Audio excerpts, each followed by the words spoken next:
तो लोग जुड़ा था तो दिखावत काहे नहीं? हाँ?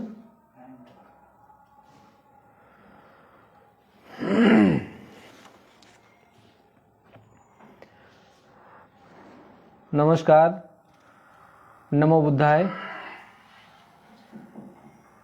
मैं पंकज मनु विश्वकर्मा, प्रदेश अध्यक्ष युवा मोर्चा जन अधिकार पार्टी उत्तर प्रदेश।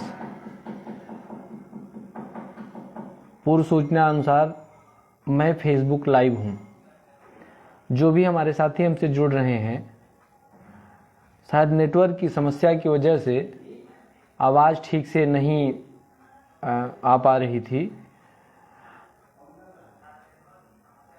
अगर आवाज़ आ रही हो, आवाज़ क्लियर जा रही हो, तो आप लोग ज़रूर बताने का प्रयास करेंगे।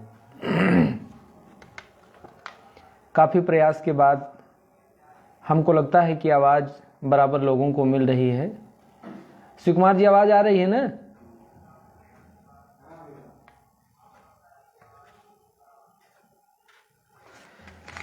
आज विशेष रूप से नेटवर्किंग प्रॉब्लम की वजह से आप लोगों से संपर्क स्थापित करने में बाधा उत्पन्न हो रही थी और हमको लगता है कि 10 मिनट का समय चला गया, लेकिन कोई बात नहीं। हम लोग अपने घर में बैठे हैं और विशेष रूप से जो आज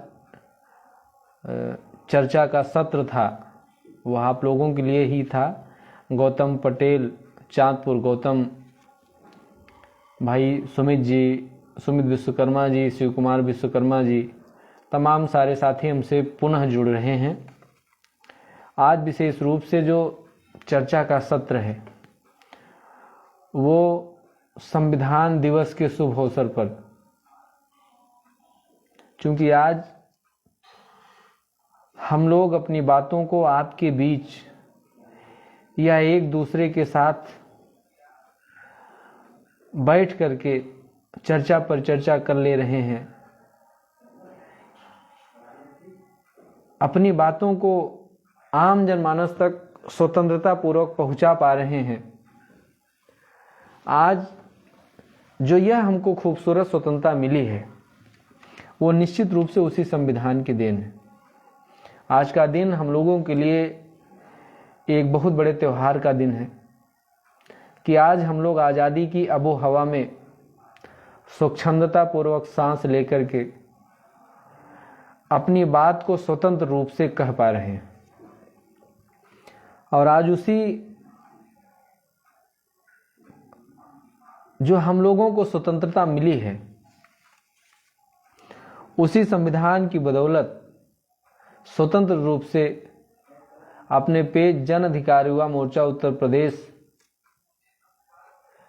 से लाइव होकर के विशेष रूप से जो हमारे जन अधिकार पार्टी युवा मोर्चा उत्तर प्रदेश के कार्यकर्ता पदाधिकारी साथी हैं और जो भी हमको सुनने वाले, हमारा साहस हौसला बढ़ाने वाले हमारे तमाम सारे साथी हैं, हम सभी का अपने फेसबुक पेज जन अधिकार युवा मोर्चा उत्तर प्रदेश के माध्यम से स्वागत करते हैं, इस्तकबाल करते हैं, आप सभी का अभिनंदन करते हैं। आज जिस विषय को लेकर के हम चर्चा करना चाहते हैं, जैसा कि हमने पहले बताया कि आज संविधान दिवस हम लोगों का सबसे बड़ा त्योहार है और हम आपके बीच आपसे रूबरू हो रहे हैं।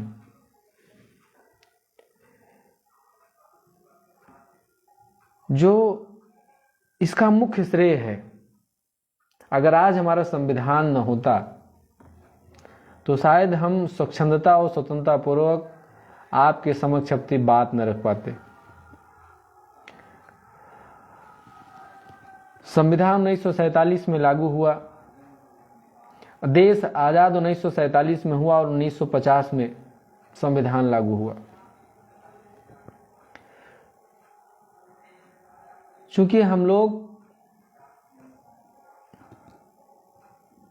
पछाड़े हुए लोग हैं और शुरू से ही हम लोगों के साथ लगातार भेदभाव होता रहा है, हम उपेक्षा के शिकार रहे हैं। हम उसी विषयों से संबंधित थोड़ी सी चर्चा आज संविधान दिवस के शुभ अवसर पर करते हुए अपनी उस विचारधारा से आप लोगों को जोड़ना चाहेंगे। और जोड़ना इसलिए भी चाहेंगे कि आज जो चीज़ें अब भी हमसे बहुत दूर हैं, छूट गई हैं, हम लोग उस क्षेत्र में नहीं पहुंच पाए हैं, हमको केवल उपेक्षा और उपहास ही मिला है, उन तमाम सारी चीज़ों पर विस्तार से चर्चा करके हम लोग उसको हासिल करने का प्रयास करेंगे। आज की चर्चा का यह मुख्य उद्देश्य है। देश का संविधान 1950 में लागू हुआ और देश में जो शैक्षिक और सामाजिक रूप से तमाम सारे लोग पिछड़ गए थे, उनको समाज की मुख्य धारा में ले आने के लिए बाबा साहब डॉक्टर भीमराव अम्बेडकर ने अनुच्छेद 340 में वर्णन किया कि हिंदुस्तान में जो जातियां शैक्षिक और सामाजिक रूप से पिछड़ गई हैं, उनको आगे आने का मौका नहीं मिला है, उनके लिए 340 में अनुच्छेद 340 में ऐसी व्यवस्था हो कि उनको भी सम्मान से जीने का उनका हक और अधिकार मिले। इसके लिए उनको कुछ अवसर प्राप्त करने के लिए संविधान में आरक्षण की भी व्यवस्था की जा सकती है और की जाए। देश की आज़ादी के बाद 1953 में काका कालेलकर आयोग का गठन इन्हीं विषयों को लेकर के हुआ कि जो जातियां हिंदुस्तान की पिछड़ गई हैं, समाज की मुख्य धारा से काफ़ी दूर हो गई हैं, उनके तमाम सारी परिस्थितियों और स्थितियों का आकलन करके उनको समाज की मुख्य धारा से जोड़ने का उपाय किया जाए। 1953 में काका कालेलकर आयोग का गठन हुआ, 1955 में रिपोर्ट आई, लेकिन उस रिपोर्ट को रद्दी की टोकरी में डाल दिया गया,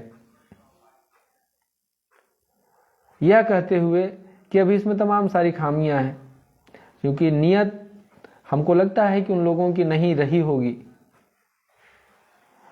और यह कह करके उसको जो है रद्दी की टोकरी में डाल दिया। यह कारवां चलता रहा, हम शोषण, अन्याय, अत्याचार के शिकार होते रहे, अपमान सहते रहे। इन तमाम मंजरों के बीच में 1978 में पुनः एक बार मंडल कमीशन